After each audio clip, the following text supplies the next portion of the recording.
আলু রসুন দিয়ে কিভাবে পারফেক্ট মুরগির ঝোল রান্না করা যায় সেটাই দেখাবো আজকের রেসিপিতে। খুব সহজ উপাদান এবং ঘরে থাকা মশলা দিয়ে তৈরি করব।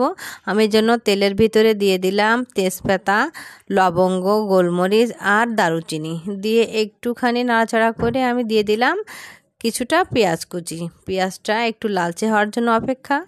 লালচে হয়ে গেলেই আমি দিয়ে দিব পরিষ্কার করে ধুয়ে রাখা মুরগি।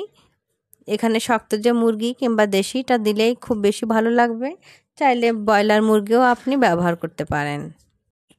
এবার মশলার ভেতরে একটু নাড়াচাড়ার পালা। একটুখানি নাড়াচাড়া করে আমি দিয়ে দিব পেঁয়াজ কুচি।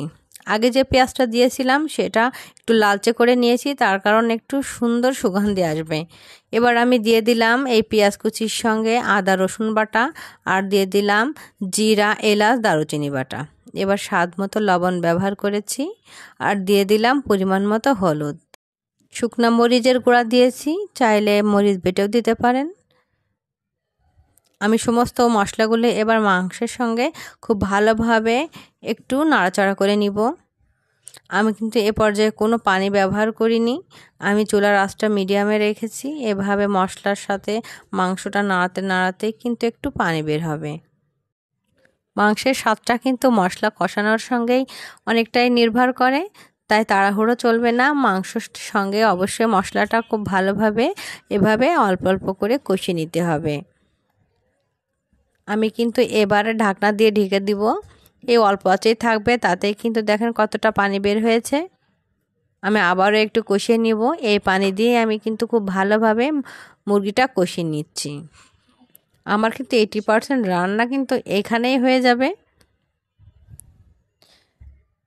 এবার আমি এই পর্যায়ে অ্যাড করব পরিষ্কার করে ধুয়ে রাখা রসুন আর আলু। আমি এখানে দেশি যে রসুনটা সেটা ব্যবহার করেছি, কারণ বড় যে রসুনগুলো ওইটা কিন্তু রান্নায় দেওয়া যাবে না, তাহলে ভেতরটা কিন্তু কুকড হবে না। দেশি যে রসুনটা এটাই দিলেই খুব বেশি ভালো হয়। আমি এবার ভালোভাবে সব কিছু কষিয়ে নিয়ে আমি দিয়ে দিলাম ঝোলের জন্য পানি। এখানে আমি গরম পানি ব্যবহার করেছি। গরম পানিটা ব্যবহার করলে কিন্তু মাংসের স্বাদটা খুব ভালো আসে। আমি সবসময় চেষ্টা করি গরম পানি ব্যবহার করার জন্য। মাংসের ঝোলটা কিন্তু প্রায় কমে এসেছে। আমি এবার আর অল্প সময়ের ভিতরে চুলাটা অফ করে দিব।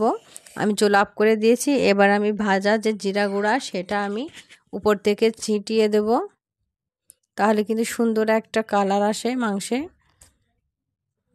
এই যে আমার রান্না হয়ে গেল। রেসিপিটা ভালো লাগলে অবশ্যই লাইক কমেন্ট শেয়ার করবেন।